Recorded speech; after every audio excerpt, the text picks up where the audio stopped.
All right, well, the Vendée Globe is one of the world's most grueling tests of human might and mind. It's a single-handed, solo, non-stop race that takes competitors across the world's oceans. Pretty exciting stuff. CP24's Gian Lee joining us live from Harbourfront, getting a first-hand look at this journey. The preparation and whatever they're packing for this, G, must be pretty fascinating.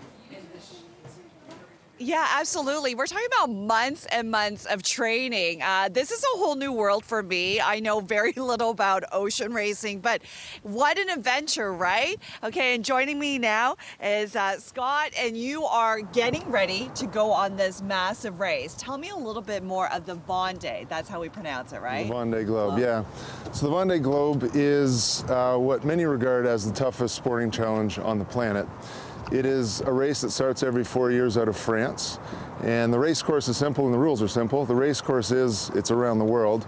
Skippers go down the Atlantic, around the Antarctic, and back up, make their way back to France. And the rules are they have to do it on their own, so nobody else on the boat. They have to do it non-stop, so they can't stop anywhere along the way.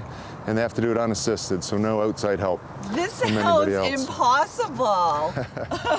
It sure will be a challenge, that's for sure. And what inspired you to take on this challenge? Because if you complete this race, you will be the first Canadian to do so. That is correct, yeah. So I was at home during COVID lockdowns, and like many of us stuck at home, I was suffering endless days of Zoom meetings, really wondering what was I doing with my life. And I tuned in the 2020 edition of the race, and I was really inspired by the dedication and courage that the skippers were showing in their quest to go around the world. And I wanted that for myself, and I also wanted to provide a way for Canadians to feel that source of inspiration as well, and hopefully put some adventure in their lives. Yeah, choose your adventure, right? Tell me a little bit more about your boat, because this is a massive, massive boat. How big is this? Yeah, this boat is 60 feet long. Yeah. It's 18 feet wide, and then it has these deck spreaders that actually take it to 32 feet wide. So wow, and how long is the sail? How big is it? The sail is about 27 meters high. The mast is almost 100 feet off the ground. And you have to do this by yourself during this race? Yeah, you have to do it by yourself. And it's a very physical boat. We'll get you doing some work here for us and can show you what it's like to move stuff on the boat. Let me have a look here. You've got your crew down here. I'm going to be very careful not to fall. Hi, guys. Hi. Good morning. This is quite the setup here that you have. Yeah, so lots of lines. I think I counted once there are about 80 of these lines coming into the cockpit. Right. So lots of control lines and stuff to learn. We have electronics that show a lot of different data on the boat, and this is the favorite workhorse of the boat. This is called a grinder, or pedestal grinder. Okay. And it turns these winches, which allow you to pull all the lines and do what you want to do on the boat. All right. We've got the Canadian flag here. You guys are going to show me how to all right, so bring it up. So what do I do here? You go down there. Okay. Scott will show you. Go ahead, Scott. You start, and I'll see what you're doing. As I turn this grinder here, you can see the winch turn. And as the wind turns, it pulls the rope, which pulls the line up. So. And that's it, right? Okay, let me give it a shot. It's there, yeah. Okay. Oh my gosh. You made it seem like it's easy. This is really hard. Oh, there we go. You got it. Cool. Woo! All right. Keep going. You're about halfway there. 10 feet. Now I know why it's called the grinder. And there's a spot for two here, so I can jump in with you. Okay. Yes. And we can finish it. Hold there, guys. Oh. Nice. That's it, We're right? holding. Okay, Wow. we're good. Now that was easy because I had you guys helping me out, but you're going to be doing that all by yourself. That's right, yeah. Okay. Okay, so we're learning all about ocean racing here down by the waterfront. Thank you so much, guys. And we'll have more coming up. In the meantime, we'll send it back to you guys. This past April, Bill 45, the Ontario Cadets Week Act, passed into law. From this year forward, it'll recognize the three cadet branches, Navy, Army, and Air, and their supporters during the first week of October. And here to wave the flag is Tom McNeil, the Executive Director of Air Cadet League Ontario, and the committee, and Mackenzie Nolan, Chief Petty Officer, Second Class Sea Cadet. Thank you both for being here. Thank you. It's a pleasure and an honor to have you here. Tom, let's start with you. Saturday sounds pretty special, right? And I think it's especially meaningful given in the wake of the Queen's death and the King, who's going to be the new Commander-in-Chief. Yes, George, it's definitely a very special day, and we're very proud and thankful to the Ontario Legislature for the all-party support of the inaugural Cadets Week this week. It affords us, in the first week of October annually, an opportunity to celebrate the success of the more than 15,000 young people that are part of the Sea, Army and Air Cadet program in 288 communities in Ontario. They provide outstanding community service in their local area, and we're very proud to have this opportunity and recognition from the Legislature of Ontario. And Mackenzie, if I had half an hour, I could read off your service record here, but I don't. But a few things. You were named the 2020 Brampton Youth Citizen of the Year, Top Ontario Sea Cadet of 2022, and National Royal Canadian Legion Cadet of 2022. Look, you joined back when you were 12, right? What compelled you at such a young age to do that? To be quite honest, I was a little bit bored, so we joined Sea Cadets, and we just wanted an opportunity to get to meet other people and have these amazing experiences that I read all about, and now I'm here. Although they get you with, they say that it's going to be 1 day a week, and then you join all the teams and it's more like 5 days a week, but it's all in good fun. But it sounds like it's one of probably the most rewarding decisions you've made, right? It is, for sure. Tom, the cadet program is fully funded and delivered by CAF. Unfortunately, recent data shows there's been a bit of a drop-off when it comes to enlistment. How does this help that? Yes, well, any opportunity to promote the program to young people that are participating in it affords us an opportunity to recruit more. We did have we did suffer a decline in enrollment during the COVID period because we pivoted our program to a virtual program. We were fortunate to retain the vast majority of our cadets that we're serving, but we weren't necessarily as attractive to young people to join the program in a virtual context when they were in virtual school and the like. But now that we're back up and running in person, we've seen an uptick in enrollment, and we're very pleased to be in recovery. Mackenzie, what are some of the skills and training you've undertaken, and do you see this as maybe, you know, a future role, full-time for you?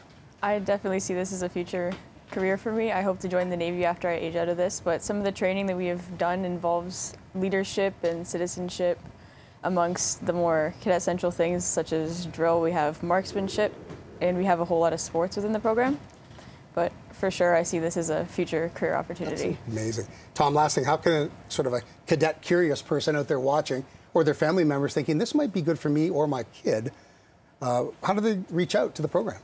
I think the easiest way is to go to the website, cadets.ca, and you'll see information there about the program, its aims and objectives, where the cadet program is located, and how you can join. And of course, there's also opportunities to support in your local community through the Air Cadet, Army Cadet, and Navy League of Canada, who help support the program locally. Tom and Mackenzie, thanks so much.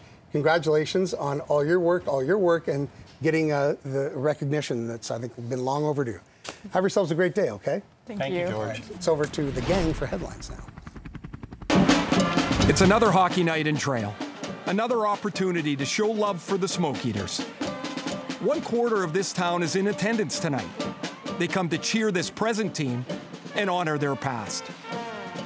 I grew up and played my formative... Trophy Town is a new hockey doc premiering tonight, 7:30 on TSN, directed by Robert Barrett and narrated by former NHLer and current TSN broadcaster Ray Ferraro.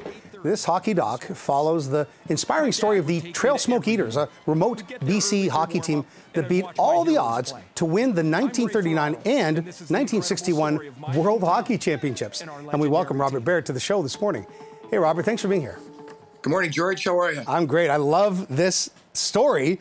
I want to know, when did you first hear it yourself? And was it a slow burn or sort of a, eureka moment that drove you and the producer, Brad Daniels, to put it to film? It was a eureka moment, for sure. And the way it came about was I played cards with Brad and a group of other fellas. And one of the guys was at the game was wearing a hat with this logo, as you can see on my hat. Cool. And I kind of questioned him about, I just thought the logo looked so unusual. And as it turned out, he'd been out in Trail and he'd been appraising their collection from their museum, their sports collection. And he told me the story about the Smoke Eaters. And I just thought it just sounded so incredible. The fact that they could intersect with history in 1939, just prior to the Second World War, and then again in 1961 during the Cold War, and played some of the baddest guys in the block. They played the Germans back in 1938-39, and then they played the Russian Red Army in 1961. And I just thought it was such a fantastic story. And the fact that trail was in the middle of what I call paradise, 8 hours from Vancouver, 8 hours from Calgary. It was just in the middle of nowhere, and these guys came from this small town, the senior men's team. It just sounded like a fantastical story I had to tell. Bob, I used to work in this building around me for years, and I know you've got a great eye for talent as a producer, too. Ray Ferraro, I got to tell you, this is a singular talent. This guy, his voice, his delivery, his encyclopedic knowledge of the game, unmatched. How did you pitch the narrator role to him? You know what? Ray found out about us. We found out about him, and Ray came aboard right away. He's so passionate about trail, about the smoke eaters. He came calling, and we said, you know, definitely. And I never really wanted this film to be about hockey. Right. And I never really wanted a narrator that had a hockey background per se. But Ray fit the profile perfectly because he was a trail boy, as they say in the film. Right.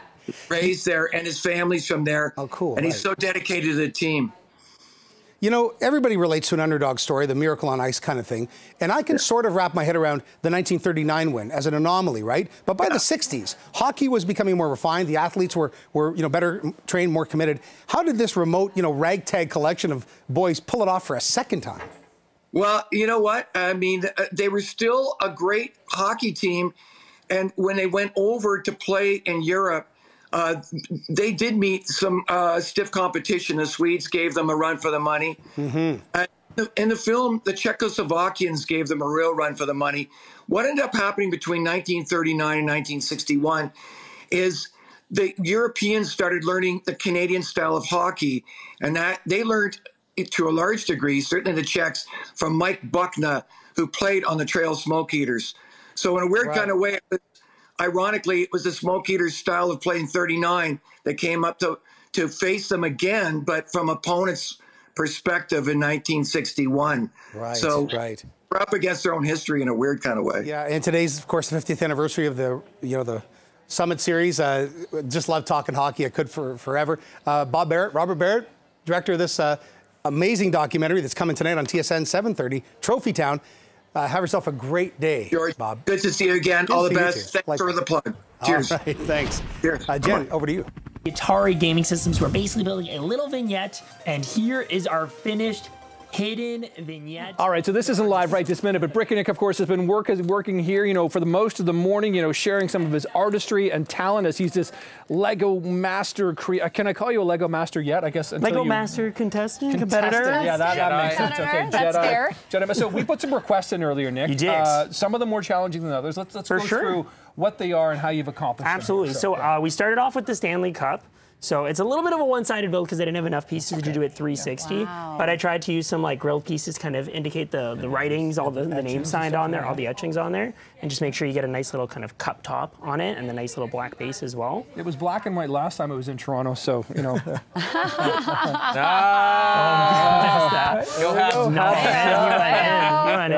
And then we of course went for the high heel. Yes. Which was very challenging for sure. It's a complex shape and I had very limited pieces to work with. But I feel like I got the angles. I even got some of the red on the bottom. Yeah, the red soles, the Christian Louboutin. You did a great job. Yeah, I feel pretty good about it. That's why they charge thousands of dollars. Exactly. Difficult thing to do. And then we of course have the mic so that you can. There you go. He's ready to report. Right on from London. Yeah. Had to get a little creative. We actually used these are a bunch of tires. I was gonna say that's sort of like it rotates. Yeah, it was like the best piece that I kind of had to make the nice round shape. So yeah, it worked out. That's not a suggestion to retire. Gives a little bit of grip to it. And then finally we of course got Bill's I think this is the best. So we made a little scene to go with it and everything, and of course the tornado spins. Yeah, and then so you got a little cow flying through the air there. We got cows. Yeah, a little tree has an electrical pole scene fitting. So we got all of that in there, and then I had some extra time. What's this? Yeah, so I threw in some extras. I did a little maple leaf. Oh, nice. So just very, very simple little leaf there. And a snowflake because I figured the snow's coming soon. Yeah. And then last but certainly not least, I thought I'd squeeze in the CP24 logo. Oh my gosh. doesn't stand by this guy. Right. Okay. Well, Brick and Nick, you have my vote. If I was a judge, I appreciate it. I appreciate it. I don't think we can we put a basket around for the $100,000. I know. When can people Get like catch you? 25 When can cents. people catch you? Let us know. So it's on Wednesdays at 9 p.m. 8 Central. CTV every week. We just finished the second episode last night. The third one's coming up. So there's been a lot of fun builds. These are actually mini builds of my first two. So this is our spaceship. Stacey and I called it the Intergalactic Live Streaming Space Cruiser. So the idea was that we had some little Canada flag engines on there. And then those are two intended as like broadcasting our stream out into the galaxy. How does it Good luck. Something like that. Yeah. Right out of time. Listen, good No luck. worries. This was great. Thanks Thank for you all so this much. today. Have a great day. Good luck with everything. Thank you. And thank you all Awesome for watching being here. CP24 Breakfast. Have a great day. Headlines continue at 9 with George.